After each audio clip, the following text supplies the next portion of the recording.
estado orándole al Señor por tantas cosas que pasan que uno dice, Dios mío, ¿cómo manejar tantas situaciones? ¿Cómo manejamos tantas adversidades? ¿Cómo logramos entender el propósito de Dios? Primera de Reyes, capítulo 17. Cuando se lee uno este libro, habla sobre Elías y cómo Elías pasó ciertas dificultades que cuando normalmente leemos las escrituras, solamente vemos lo que Dios hizo a través de Elías. ¿Ustedes recuerdan cuántos milagros hizo Dios a través de Elías? ¿Recuerdan? 7 milagros hizo Dios a través de Elías y milagros increíbles. Pero ¿qué sucede? ¿Qué dicen las escrituras? Lean conmigo Primera de Reyes, capítulo 17, y vamos a leer del 1 al 6. Y miren lo que dice. ¿Lo tienen todos? Miren lo que dice. El título es Elías predice la sequía. Y dice, entonces Elías Tisbita, que era de los moradores de Galaad, dijo a Acab, vive Jehová, Dios de Israel, en cuya presencia estoy, que no habrá lluvia ni rocío en estos años, sino por mi palabra.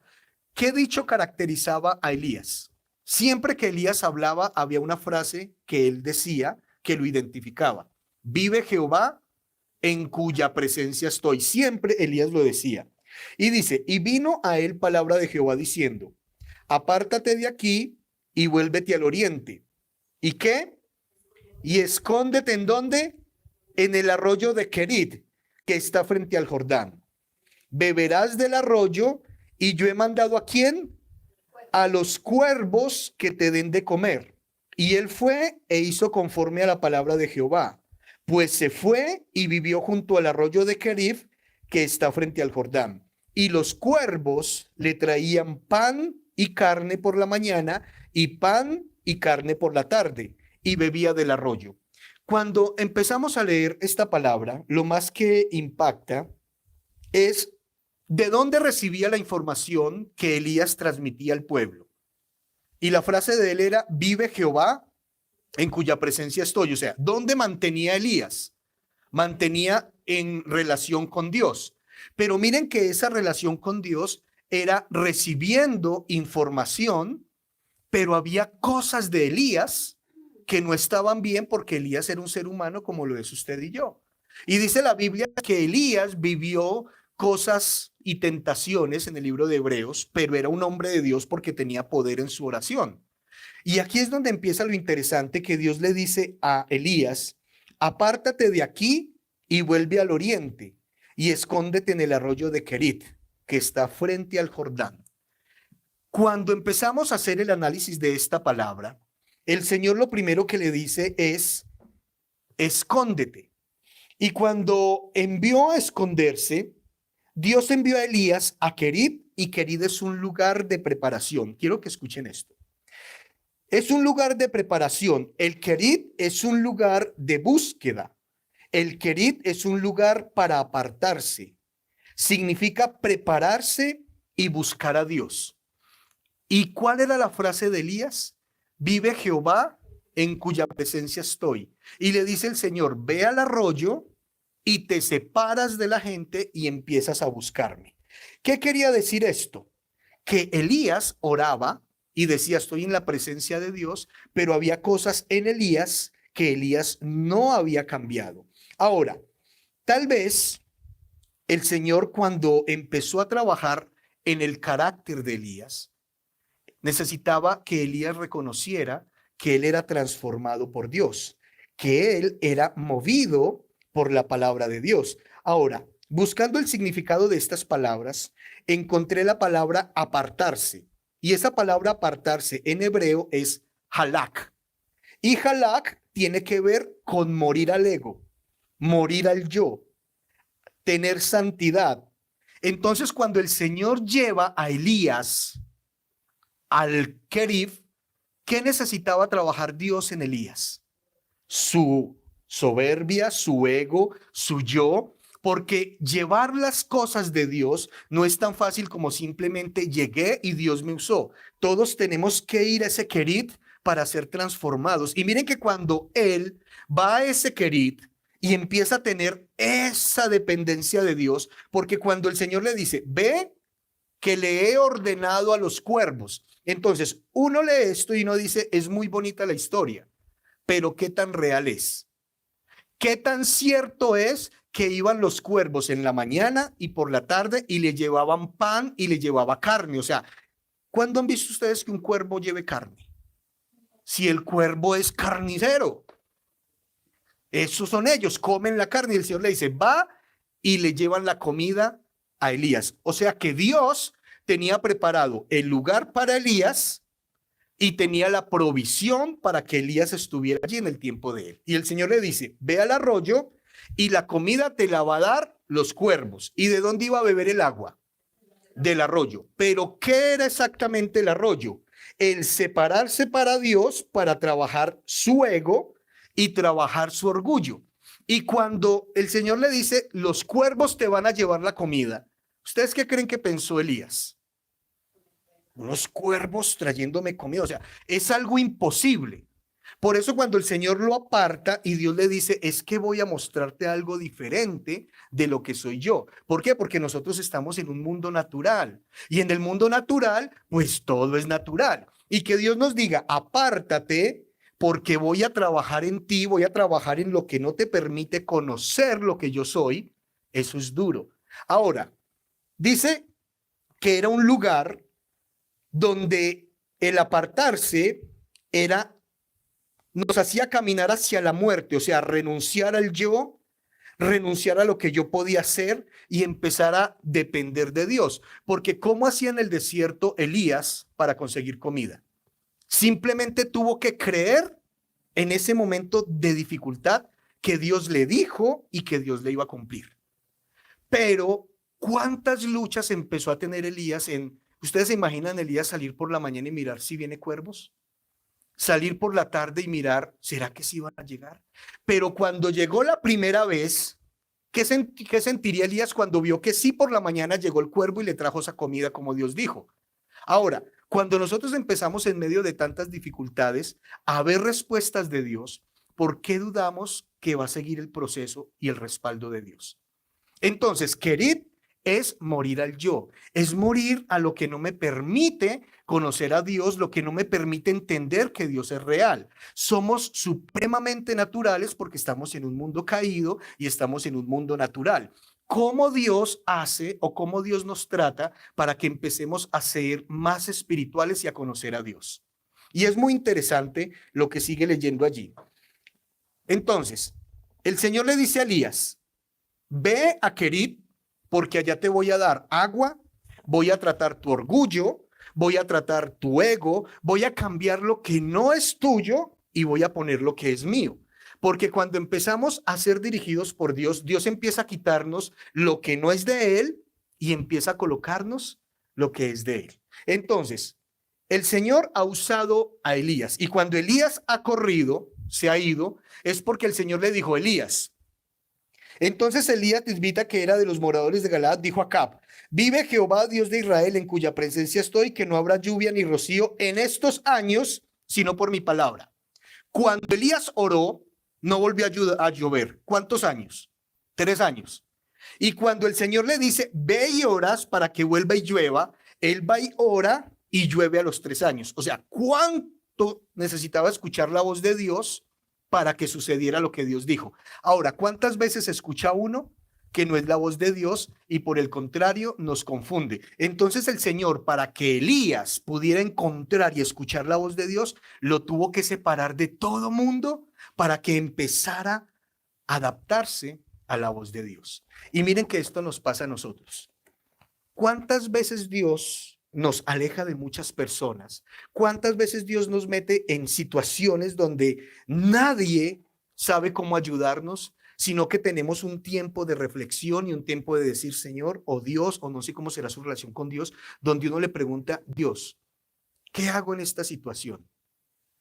¿Qué hago con esto? Y miren que es bien increíble que somos tampoco audibles a Dios, porque Dios nos da señales de las cosas que hay que cambiar y muchas veces no las cambiamos. Teníamos una mujer en la iglesia y su esposo drogadicto, y ellos tenían un negocio y luchaban para que ese negocio se levantara.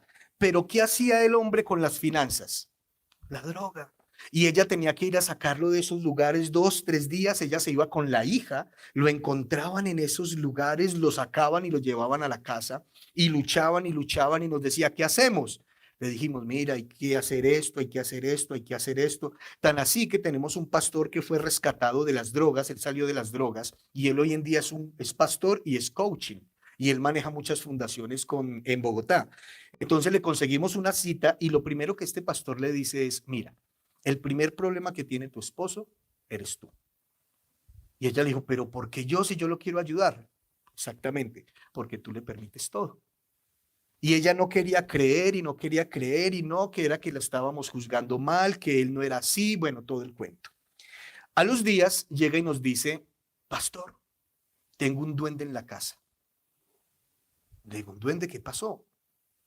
Y me dice, trabajamos, yo dejo la plata en un lugar y al otro día se desaparece. ¿Ustedes qué piensan? Lo mismo que yo, ¿cierto? Ese duende tiene nombre propio. Y le dijimos, mira, eso no es ningún duende. Es él. Pero ¿cómo se le ocurre si él mantiene conmigo, él no tiene tiempo? Y que no, y que no, y que no, y que no. Hasta que, oh sorpresa, un día llegó y el duende se le materializó y encontró al duende con la mano en la caja sacándole el dinero. Ese día llegó y dijo, ay, sí era él. Al punto que no se dejó aconsejar y terminaron separados. ¿Cuántas veces Dios nos habla tan claro? ¿Cuánta gente ve y nos dice, cuidado, cuidado, cuidado? Y nosotros ni siquiera somos capaces de reconocer algo que es tan latente. Miren que esto es un gran problema. Por eso el Señor llevó a Querit a Elías y le tuvo que hablar cara a cara para que entendiera que había cosas que tenía que ser transformado en su corazón. ¿Por qué? Porque siempre somos tan tercos, perdónenme la expresión, pero somos tan tercos y seguimos viendo las cosas claras y decimos, no, es que usted no quiere mi felicidad, es que usted no lo conoce a él, es que usted no la conoce a ella, es que usted no conoce a mi jefe tan lindo, es que usted no conoce la forma en que lo hacemos. Y el Señor nos muestra claramente que hay situaciones que debemos ponerle cuidado. Y el Señor lleva a Elías, a Querit, para empezar a hablarle de todo eso, porque no iba a escuchar ninguna voz alrededor, sino solamente la voz de Dios. Y acuérdense cuando el Señor llegó al pueblo, entró Jesús y le salió el ciego al camino, al encuentro. Y el Señor le dice al ciego, ¿qué quieres que haga por ti? ¿Y qué le dijo el ciego? Quiero ver. Entonces mucha gente dice, ¿por qué Jesús le preguntó qué quieres que haga por ti? Es lógico. No es lógico, porque los ciegos ¿de qué vivían? De las limosnas, igual que los paralíticos, los lisiados. ¿A dónde los colocaban? En las puertas de las iglesias. Entonces ellos estiraban la mano y como la religiosidad es tan grande, lo que hacían era, voy a hacer mi buena obra y les daban el dinero, entonces ellos simplemente vivían de eso que les daban. Por eso cuando Pablo o Pedro llegó con Juan, le dijo, no tengo plata ni oro, o sea, no tengo nada financiero que darle, pero de lo que tengo, te doy. En el nombre de Jesús, levántate y camina. Entonces miren que no era lógico porque ellos estaban esperando siempre finanzas, pero Dios siempre ha tenido un plan más allá que solo finanzas. Y este hombre lo que tenía era un problema interno, tenía un problema en sus emociones, en sus sentimientos, tenía problemas en su interior con su estima. Y Jesús le dice, ¿qué quieres que haga por ti? Y el hombre dijo, Jesús, yo quiero ver, yo quiero andar la vida diferente. ¿Y qué dice la Biblia? Que lo que hizo fue sacarlo del pueblo y fuera donde no había nadie, donde el ciego centró la atención. ¿Saben por qué? Porque ¿qué talentos desarrollan los ciegos? El oído y qué más, el olfato y qué más, el tacto y el gusto. Entonces ellos, cualquier cosita, ellos la escuchaban. Cuando llega Jesús y le dice, ¿qué quieres que haga por ti? Imagínense en el silencio, todo mundo en silencio. ¿Qué va a pedir este ciego? Y él lo único que dijo es, quiero ver. Y Jesús le dijo, vamos para que no escuches lo que no debes escuchar y me puedas escuchar a mí. Y se lo llevó fuera del pueblo. Fue lo que pasó con Elías. Lo llevó a Querib, donde no iba a escuchar sino la voz de Dios. Y Dios le dijo, y yo te voy a alimentar y te voy a mandar la provisión, pero escúchame. Hay momentos que Dios nos manda situaciones difíciles para estar en Querib, para estar quietos, para decirle, Señor, háblame, dime cómo salgo de esta situación, porque en ese momento es donde Dios está trabajando en nuestro corazón. ¿Cuántas malas decisiones hemos tomado? Es más sincero que un tremendo. ¿Cuántas? Sí, ¿cuántas decisiones? ¿Y qué es lo que el Señor quiere? Miren, yo quiero que ustedes tengan un corazón arrepentido. ¿Entienden por qué Jesús dijo, dejen que los niños vengan a mí? Porque de ellos es el reino de los niños más sencillos. A ellos no les importa, a ellos le hacen colocar rojo a cualquiera. Porque son los niños. Pero nosotros somos tan llenos de luchas que el Señor nos tiene que llevar allá fuera del pueblo, fuera de Querib, para hablarnos y que nosotros podamos reconocer y decirle, Señor, sí, yo reconozco. Reconozco que he sido desobediente. Reconozco que mi orgullo no ha sido nada bueno. Reconozco que mi ego, ¿y por qué el Señor trabaja tanto el orgullo y el ego? ¿Por qué? Nos lleva a tomar malas decisiones. ¿Qué más hace el ego y el orgullo? ¿Por qué o a quién perdió Dios por el orgullo y el ego? ¿Pero quién era Satanás? ¿Cómo se llamaba? Luzbel. ¿Qué significaba Luzbel? Ángel de luz. Y cuando se llenó de ego, de orgullo, de soberbia, de yo soy más, ¿en qué terminó? ¿Cómo es su nombre? Era Luzbel y terminó como Lucifer. Mire cómo el orgullo nos cambia la identidad que Dios nos dio. Entonces, para Dios empezar a trabajar en nosotros, ¿qué es lo primero que tiene que derrumbar? El orgullo, el ego. ¿Y en qué trabaja el Señor? ¿En qué nos eleva el orgullo y en qué nos eleva el ego? Usted no sabe quién soy yo. Usted no sabe quién es mi papá.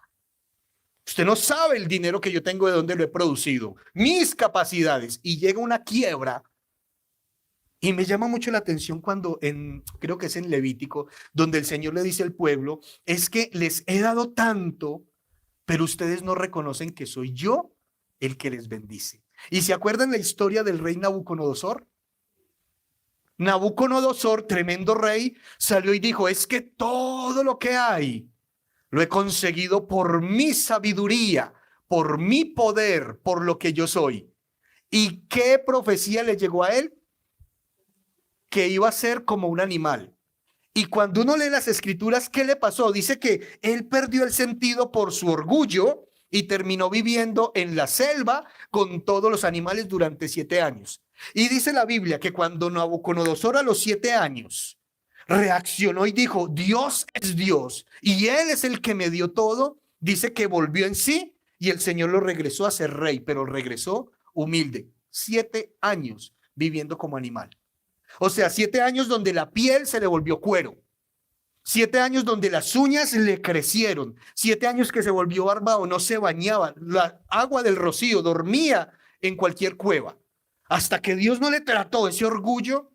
¿Por qué? Porque Dios podía cortarlo y poner otro rey. Pero la misericordia que hizo, lo llevó, lo trató, le bajó su orgullo para levantarlo más. Y luego que él reaccionó, lo trajo a ser rey. Miren el orgullo y el ego, lo que nos quita. Y el Señor le dice, Elías, yo necesito llevarte a que seas diferente. Pero ¿qué hay en ti que no te permite ser lo que yo soñé o lo que yo escribí? Ese orgullo tan horrible. Y hay gente que lo mira uno así por encima, ¿sí o no? ¿Los han mirado así o ha mirado así? Hay de los dos. Hay veces uno... No, cuando usted va en el carro y para en un semáforo y llega un hermanito a limpiarle el vidrio, ¿cómo? No, me lo enteca, me lo daña, ¡Qué orgullo! ¡Qué orgullo! Sí, me lo va a limpiar o me lo va a dañar. O sea, o vayan a un restaurante y le sale un pelito. Me voy de aquí. ¿Cómo es la reacción? O sea, la soberbia tan grande que uno, miren, El orgullo no es porque tengamos o no tengamos dinero. El orgullo es por la mala formación en nuestro carácter. Yo era de los que me salió un pelo en un huevo duro. Eso una cora se destapaba y había un pelo por mi orgullo. Miren, Dios me tuvo que llevar al Querib y pasé horrible. Ahí está mi hermana testiga. Ella vio los años que me tocó duro. Porque era tan soberbio que cuando nació Vanessa, nadie que no tuviera dinero la podía cargar. En ese momento, yo, sí, mírenme así, ridículo. Pero eso es lo que hace el orgullo.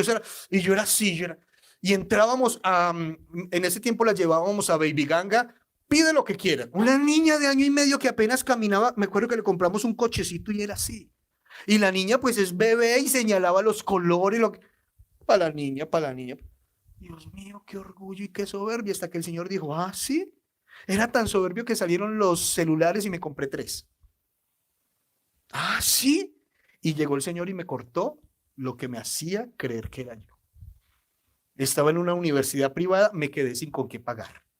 Trabajaba en Bavaria, me sacaron chonteado. Y yo era así en la casa, mira, ¿dónde está tu soberbia? ¿Dónde está tu orgullo? Y los que eran mansos y humildes seguían hacia adelante. Pero el Señor, para yo ser lo que soy hoy, me tuvo que llevar allá y quitarme todo eso que no me servía. Ahora, si yo no soy tratado en esos malos conceptos, porque Dios no es así, ¿cómo voy a vivir una vida agradable con Dios? Ahora, ¿alguno de ustedes ha sido soberbio? ¿Orgulloso? No, o sea, lo pregunto porque pues es normal que lo pregunte, pero aquí se nota que a leguas que no, que ninguno ha sido soberbio, arrogante. ¿Alguno de ustedes le llegó una nota del colegio donde le hacían un reclamo de su hijo? Bueno, en el tiempo mío se utilizaba las agendas y Adriana cogía la agenda y colocaba, mire usted, profesora. ¿Qué significa ese mire usted, profesora? Mi hija, mi hija. No es así. Miren, yo aprendí que yo por mis hijos, y quiero que me lo entiendan por el buen sentido, quiero que me entiendan. Yo por mis hijos no volví a meter la mano al fuego. Porque una cosa es tenerlos en la casa, bajo lo que les hemos enseñado, y otra cosa es lo que han aprendido afuera en la calle, que usted y yo lo hicimos. Y mi mamá decía, es que mi hijo es un ángel, sí, pero caído. Porque mi mamá no tenía ni idea de lo que yo hacía. Ahora, nosotros sabemos lo que hacen nuestros hijos. Y nosotros somos mi hijo, y miren, cometemos unos errores. Porque cuando ustedes sabían que Dios también trata a nuestros hijos. Ahora, quiten el celular al niño. Ay, verá que mejor dicho, eso sale ese pelado y ahora sí, se le sale. ¿Por qué? Porque es lo que ha recibido de nosotros. Quítelo del Netflix, quítenle el PS4, quítenle el Xbox, a ver cómo reaccionan. ¿Sí me entienden? Miren, parte de lo que son los niños es de lo que nosotros somos. Y así como el Señor tiene que trabajar en su vida, Dios tiene que trabajar en nuestros hijos. Ahora, ¿qué es lo que más le retuerce a usted? Que siempre le pasa. Uy, es que siempre me encuentro con ese desgraciado. Es que siempre. ¿Qué es lo que Dios le está tratando? ¿Por qué nos encontramos exactamente con las personas que causan ese efecto en nosotros? Ahora, cuando Dios le dice a Elías, voy a transformarte, hay que ir al arroyo. ¿Por qué? Porque Dios sabía el plan que tenía con Elías y el plan de Elías iba a ser una bendición. Pero Elías no podía ir a hacer lo que Dios le había llamado porque después Elías resulta como Satanás. Es que lo que yo hice por mi poder. Porque dice la Biblia que Luzbel era hermoso, lucero de la mañana, Isaías 14. Y habla que era lindo. Y este se creyó tan lindo que se fue contra Dios. ¿Dios qué hace con nosotros? Nos lleva al arroyo, trabaja nuestras debilidades para que cuando Él empiece a mostrar su poder en nosotros, la gloria no es nuestra. La gloria no sea para nosotros. Ahora, si somos despojados de orgullo, de ego, ¿por qué el Señor habla tanto del orgullo y del ego? porque el orgullo y el ego habla todo de lo que yo soy capaz. Y cuando yo voy a las escrituras, Él es el que me da las capacidades. Cuando yo reconozco a Dios, conozco amigos empresarios que sacaban pecho y es que mi empresa hasta donde la he llevado. Y a los años se daba uno cuenta que estaba empleado. ¿Por qué? Porque el orgullo cumplió con su función. ¿Ustedes sabían que la función del orgullo es dejarnos en la calle? ¿Es dejarnos en la ruina?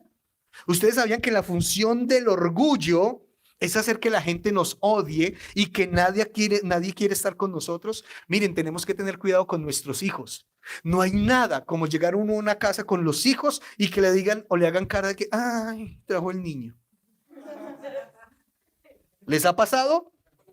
Ay, tan lindo el niño, pero no lo dicen como, uy, trajo el niño, uy, trajo el niño. Va a coger el televisor, va a coger las porcelanas, va a empezar a ensuciar todo, va a coger todo como si fuera su casa. ¿Por qué? Porque le enseñamos a nuestros hijos que pueden llegar a cualquier lugar y hacer lo que quieran. No hemos aprendido a enseñar a nuestros hijos, pero ¿quién es el papá de nuestros hijos? El Señor. ¿Y a quién mete el Señor en trato? A este pechito. Y si este pechito entra en trato, ¿quién va a entrar? Nuestros hijos. Y después de eso que les contaba de Vanessa, que eso era así, entramos en un desierto que no teníamos para comer. Y Vanessa miraba unos zapatos porque ni zapatos tenía ya. ¿Y saben qué nos decía? Nos decía, papi, yo quiero esos zapatos cuando tengas piata, ¿cierto? Y lo único que le decimos fue, ora y que todo lo que tengas te lo mande Dios. Eso lo hacíamos desde pequeño. Ahí está mi hermana de testigo. Desde chiquita la enseñamos, ore, ore, porque lo que vaya a tener en la vida tiene que venir de Dios. Si tiene una capacidad para estudiar, si tiene un buen empleo, si tiene un carro, si tiene un esposo, si tiene que venga de Dios y no nos enaltezcamos sobre cualquier cosa porque estamos cambiando la gloria de Dios por algo que nosotros queremos que podemos hacer. ¿Saben qué me llama la atención? Falcao García. Un goleador. Pero antes de ser goleador, ¿qué es? Hijo de Dios. ¿Ustedes sabían que él es cristiano? ¿A quién da la honra? Y lo reúnen con su esposa y le hacen una entrevista y le dice, ¿por qué son felices en el matrimonio? Y dice, porque Cristo está en medio de nosotros. Este hombre con toda la plata que tiene y la humildad que maneja. No escucho unos escándalos que hizo, no hizo, pero escucho uno de otros jugadores que empezaron la fama y entonces se le creció el ego y lo que soy. Tengo 7 Bugatti, tengo 10 Hammer, tengo 10 Ferrari. Y dice, jue madre, ¿y esto qué?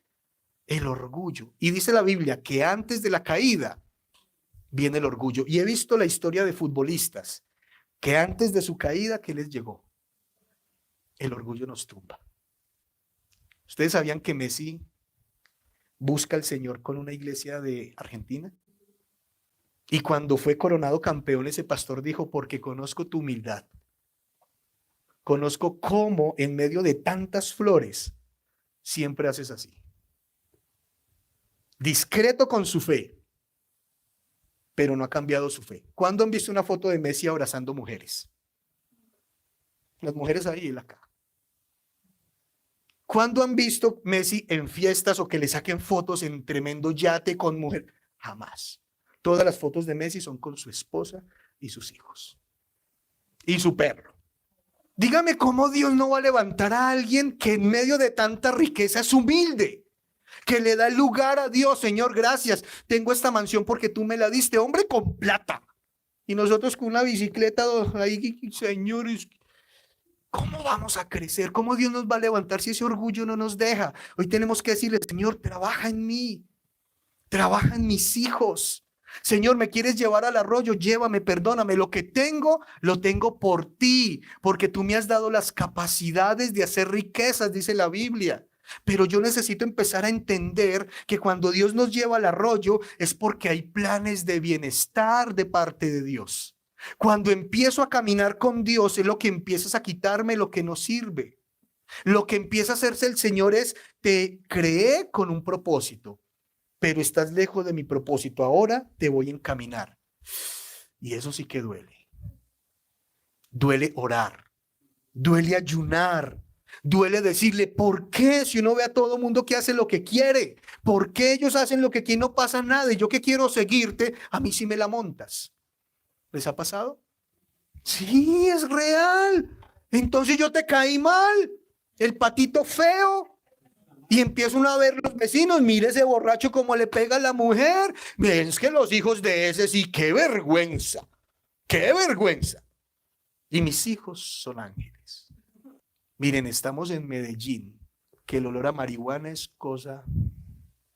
Y que sale la senadora diciendo, fumo marihuana todos los días y soy de Medellín.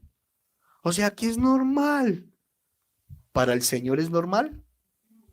No. Ahora, ¿cómo hacemos nosotros para mostrar que no es normal lo que quieren normalizar? Pues conociendo a Dios. ¿Dónde conocemos a Dios? Estando en el arroyo. Señor, ¿qué quieres que haga con mi vida? Señor, ¿qué quieres que haga con mis hijos? ¿Ustedes oran por darle un celular a los hijos? No, porque sé que Dios me va a decir que no. Pero es que se lo tengo que dar, es que es el niño, es el bebé. ¿Será que llevamos a nuestros hijos por donde es? Y les aseguro que Dios va a llevar a sus hijos al arroyo. Porque antes de ser sus hijos, son los de Dios. Y Dios nos va a pedir cuentas sobre los hijos que estamos criando. Ahora, después de que el Señor lleva a Elías y le empieza a transformar su ego, porque imagínense Elías, el hombre de Dios, cuando estaba en Serepta, la fama que tenía Elías. Oh, viene Elías. ¿Cuánta comida le sobraba?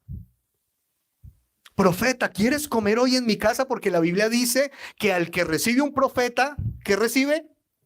¿Recompensa de qué? De profeta.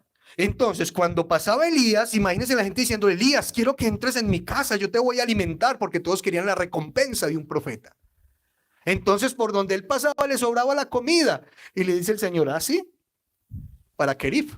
Y la comida te la va a dar un cuervo que le voy a dar la orden que te la dé por la mañana y por la tarde. No cuando tú quieras, sino cuando yo te la envíe. ¿Se imaginan ese carácter? Y a las 2, 3 de la tarde Elías, Señor, ¿reconoces que soy yo? ¿Reconoces que la provisión viene por mí? ¿Reconoces? Y miren que Dios nos tiene que llevar a esos desiertos para nosotros reconocer quién es Él. Y cuando yo entro en el desierto es porque voy a salir bendecido. Si tengo la actitud correcta, salgo con un corazón transformado. Y ese corazón transformado añade bendición. ¿Qué está viviendo en este momento que Dios lo metió para que sea transformado? ¿Qué está viviendo donde Dios le está diciendo, escúchame, escúchame? Si tú me escuchas, vas a salir victorioso con un corazón transformado y arrepentido y la gloria mía va a estar en ti.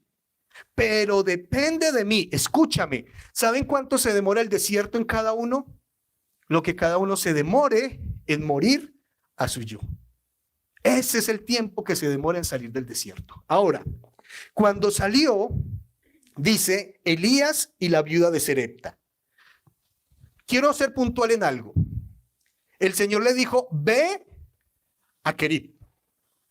¿Para dónde se fue Elías? Para Querit. O sea que fue ¿qué? Obediente. El Señor le dijo a Jonás, ve a Nínive. ¿Para dónde se fue? Para el otro lado. ¿Cómo le fue al que se fue para el otro lado? Oliendo a pescado. ¿Sí o no? Entonces, cuando el Señor le dijo a Elías, ve para allá, Elías que dijo, Señor, sé lo que me espera, pero voy para allá. Y después de que se metió Elías allá y empezó a depender de Dios, salió con un corazón diferente. Y le dice el Señor a Elías, versículo 8, vino luego a él palabra de Jehová diciendo, está en el desierto. Y le dice el Señor, ve a esta mujer, levántate y vete a Serepta de Sidón y mora allí. He aquí, yo he dado orden allí a una mujer viuda que te sustente. O sea que el Señor, antes de que nosotros vayamos, Dios ya ha dado la orden para que haya esa provisión. Por eso es importante orar. Señor, ¿tú tienes provisión allí? Señor, ¿te gusta que haga este negocio? Señor, ¿este negocio es tuyo o este negocio es mío? Señor, ¿esto lo quieres tú o lo quiero yo? Porque cuando habla Dios, Él ya ha puesto esos lugares con la bendición. Y el Señor le dijo, vete para Querid, que allá te tengo los cuervos. Si él se va para otro lado, los cuervos, ¿para dónde iban? Para Querid. ¿Me hago entender? Obediencia. Y dice, levántate, vete a Sarepta de Sidón y mora allí. He puesto, he aquí, yo he dado orden allí a una mujer viuda que te sustente. Entonces él se levantó y se fue a Sarepta. Y cuando llegó a la puerta de la ciudad, he aquí que una mujer viuda que estaba allí recogiendo leña, y él la llamó y le dijo, te ruego que me traigas un poco de agua en un vaso para que yo beba. Y yendo ella a traérsela, él la volvió a llamar y le dijo, te ruego que me traigas también un bocado de pan en tu mano. Y ella respondió, vive Jehová tu Dios, que no tengo pan cocido, solamente un puñado de harina tengo en la tinaja y un poco de aceite en la vasija. Y ahora recogía 2 leños para entrar y prepararlo para mí y para mi hijo, para que lo comamos y nos dejemos morir. El Señor le dice, ve donde está viuda. Y llega, y esa viuda en una situación difícil, pero esta mujer que tenía un poco de harina para poder comer, y llega Elías de un lugar donde ha sido tratado su corazón, donde tiene que esperar un cuervo con la comida, y llega y ve eso, y ella le dice a esa mujer, mira, voy a preparar esto para mi hijo y para mí, y comemos esto y nos morimos porque no tenemos nada más. Por lo menos con esto viviremos unas horas. ¿Les ha pasado esas situaciones? ¿Han llegado a ese punto? Señor, no sabemos qué hacer, no tenemos más provisión, no tenemos. Hay momentos que uno llega a ese punto que dice, Señor, compro este mercado y no tengo para más. Pago este recibo y no tengo para más. Pago esta cuota y no tengo para más. Pero ¿quién llegó? El hombre de Dios que había sido tratado por Dios y sabía quién era Dios. Y este hombre le dice, mira, ve y hazme una torta primero a mí, tráemela y después a ti y a tu hijo. ¿Qué le estaba probando? Su corazón y su obediencia. Y ella fue y le hizo la torta, y el milagro que se le viene a esta mujer. Elías, después de salir de allá con un corazón transformado, le fue a enseñar a ella que si era obediente, Dios era un Dios de imposibles. Que si ella se podía despojar de eso, Dios le podía dar mucho más. Y lo que hizo Dios fue darle mucho más. Pero ¿cuánto nos cuesta a nosotros despojarnos de pequeñas cosas? Por eso Jesús dijo, es más bienaventurado dar que recibir, porque yo me despojo, estoy teniendo el corazón de Dios, y cuando yo me despojo, el Señor abre sus cielos y llega lo que Él ha prometido. Pero nunca va a llegar lo que ha prometido cuando yo dependo de mí. Miren, es una bendición lo que tenemos, es una bendición nuestras empresas, es una bendición nuestros trabajos, pero es una bendición que lo que tengamos venga del Señor. Eso es una bendición. Ahora, ¿qué es lo que Dios está trabajando en cada uno? En este desierto que Dios los está llevando, ¿es para qué? ¿Para qué es su desierto? ¿Para qué? ¿Qué está trabajando Dios? Ahora, cuando usted salga de ese desierto, ¿cuánta gente va a ser transformada a través de lo que usted va a hacer? Porque usted ya tiene una experiencia con Dios. Lo primero que hay que romper es ese orgullo y ese ego que no sirve para nada.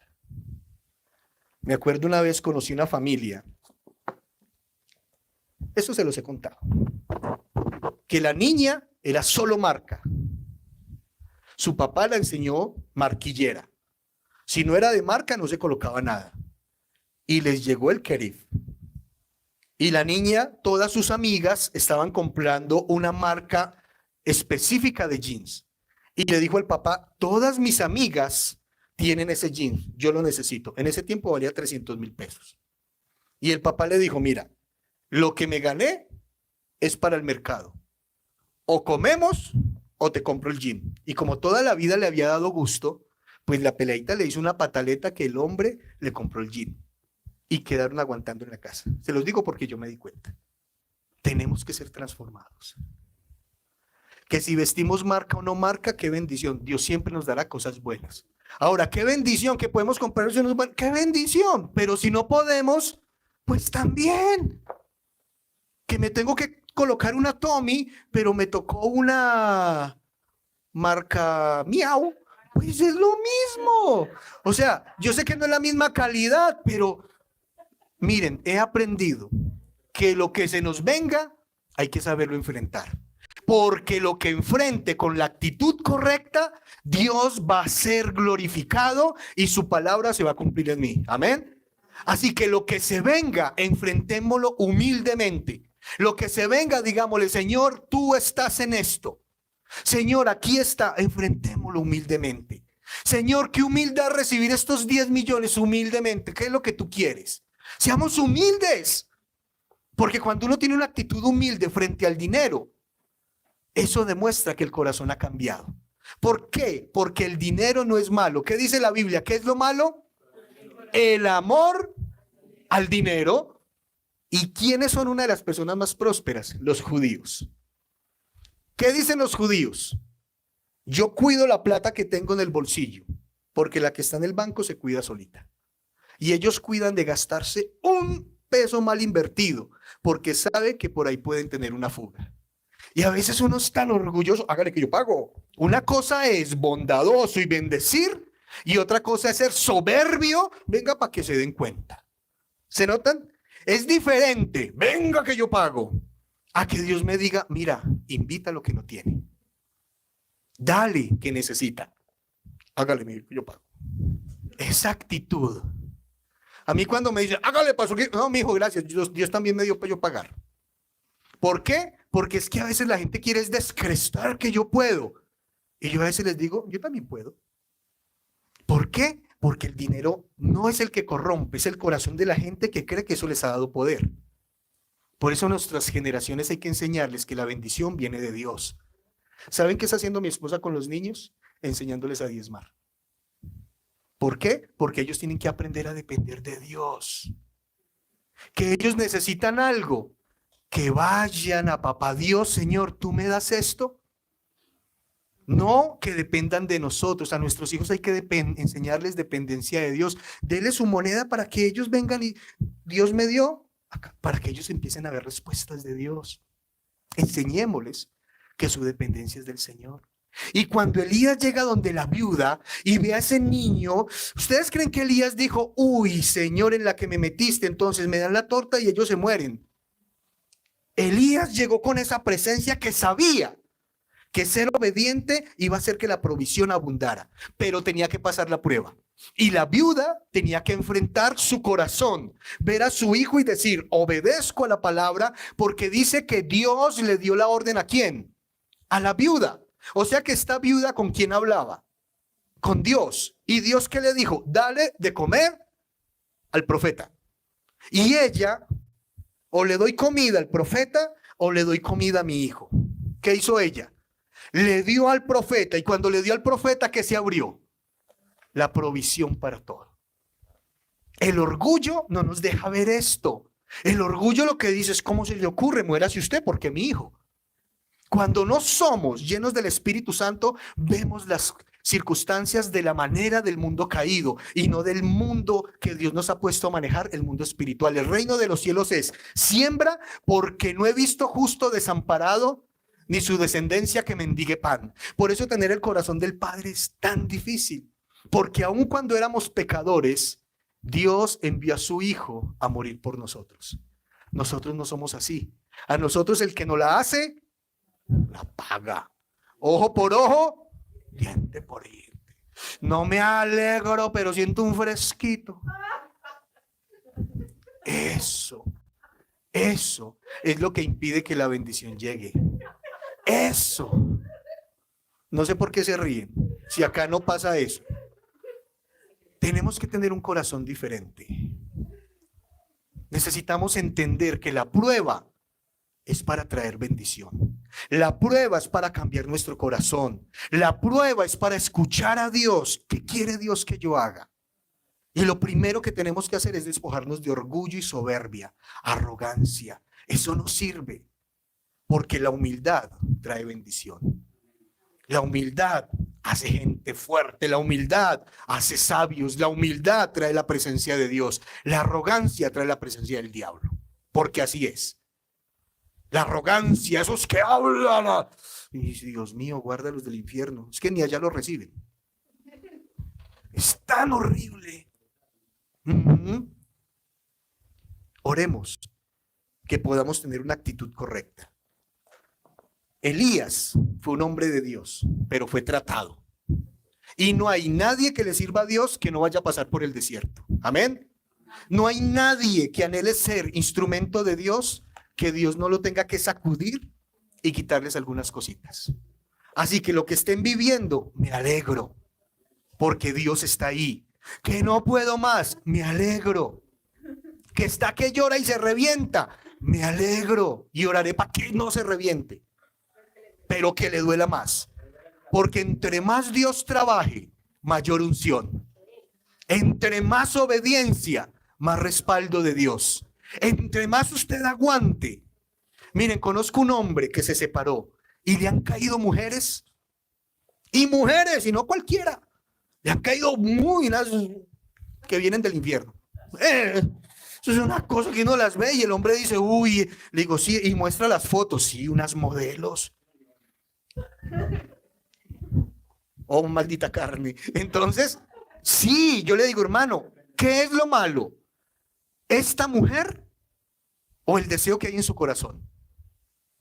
¿Qué es lo malo? ¿Que esta mujer sea tan voluptuosa y lo llame? ¿O sus pensamientos? ¿O su desespero? ¿O su emoción sexual? ¿Qué es peor? Entonces empieza a entender que la mujer no es el problema. La mujer muestra un problema que hay en el corazón. Lo mismo con el dinero. El problema no es el dinero, porque dice la palabra que la raíz de todos los males es el amor al dinero. Entonces, no es el problema las cosas externas. El problema es la cosa interna. Y estos días estuve leyendo y en todas partes que estaba leyendo, el Señor me hablaba de avaricia. Y uno dice, ¿soy avaro? No. Estaba mirando cómo la avaricia, si ven mi Biblia, miren, no es porque no tenga para comprar, es que esta Biblia tiene 25 años y es una Biblia que habla y es una Biblia donde he guardado cada promesa, la he subrayado, donde Dios me ha hablado cosas y cuando yo las veo yo recuerdo eso. Y se acuerdan que yo les decía que Vanessa pasaba y señalaba. Llegué al punto que me llamaron del colegio y me dijo, hermano, usted no paga, su hija es muy linda, pero llévesela, que de amor no vivimos. Y yo era, Señor. Y el Señor me decía, ¿te acuerdas todo lo que te gastaste en trago, en mujeres, en locuras? Ahora la culpa es mía. ¿En qué sembraste? ¿Qué estás recogiendo? El Señor nos tiene que limpiar. Amén. ¿Qué estamos viviendo? ¿Qué está viviendo allí que usted necesita que Dios lo transforme? Pero no se queje, hermano, obedezca, muera. Quizás usted no es orgulloso, pero quizá tiene amor al dinero. Quizás usted no ama tanto el dinero, pero usted es de esas personas que no se le puede hablar porque siempre tiene la razón. Quizás usted es de esas personas que no quiere crecer en Dios para aprender a tratar bien a los demás. Y si no aprende a tratar a los demás, no va a tener una empresa grande.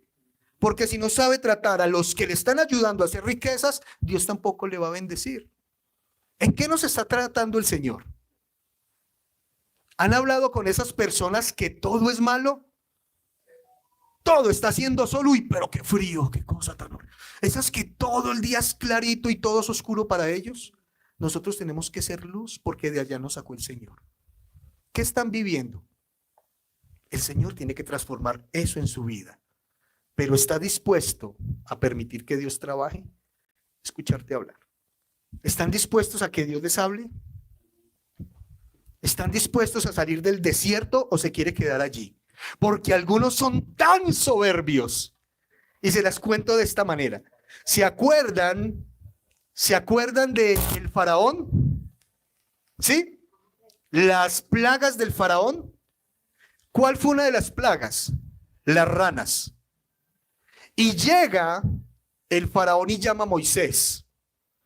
Y le dice, Moisés, vas a orar para que se vayan las ranas. Y Moisés le dijo, sí, señor. ¿Cuándo quieres que lo haga? Y el faraón, como siempre tenía que tener la razón, le dijo, y vas a orar para que se vayan mañana en la mañana. O sea que él quería pasar una noche más con las ranas. En vez de decirle, diles que se vayan ya. No pero él era el faraón el que mandaba mañana por la mañana. ¿Se imaginan esa noche? ¿Por qué no le dije que ya? ¿Por qué no le dije que la sacara ya? Porque el orgullo. ¿Quieren una noche más con las ranas? ¿Cuánto más se quieren quedar en el desierto?